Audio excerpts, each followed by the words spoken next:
సంబంధించే యువతకి ప్రాధాన్యత ఇస్తూనే పార్టీని ముందుకు నడపబోతున్నాం అని చెప్పేసారా? ఏదో కొత్తదనం కోసం ట్రై చేస్తుంటారు. జనాల్లోకి వెళ్తుందా లేదా అన్నది లెక్క. సూపర్ హ్మ్. 6 మొదట్లో జనాల్లోకి వెళ్ళలేదు. చిట్ట చివరిలో ప్రభుత్వం మీద వ్యతిరేకత వచ్చినప్పుడు జనాల్లోకెళ్ళింది. ఇప్పుడు అది హ్మ్. కాస్త చర్చే లేకుండా పోయింది. ఇప్పుడు హ్మ్. సూపర్ 6 బదులుగా మొన్నటిదాకా P4 అన్నారు. ఇప్పుడు అవును. మళ్ళీ 6 శాసనాలంటారు. హ్మ్. ఒక అంశం నుంచి డైవర్ట్ కావాలంటే కొత్త అంశం చర్చకి తీసుకురావాలి. అది హ్మ్. సహజంగా జరుగుతుంది. ఇప్పుడు మహిళా అభ్యున్నతి ఎవడు హ్మ్. మహిళా అభ్యున్నతి చేయనంటాడు?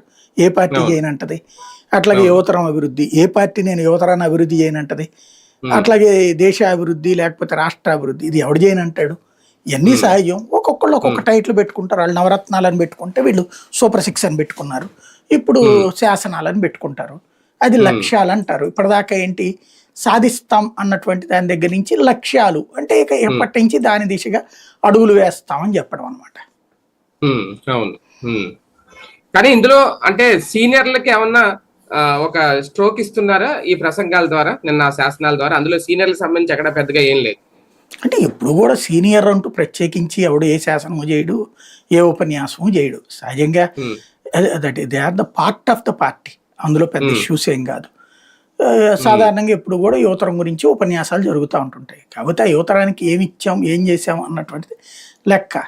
ఇప్పుడు హ్మ్. బాగుపడ్డోడందరూ మా పేరు చెప్పుకోండి, బాగుపడినోళ్ళందరూ జగన్ పేరు చెప్పుకోండి అనే ఫార్ములా నడుస్తుంటది.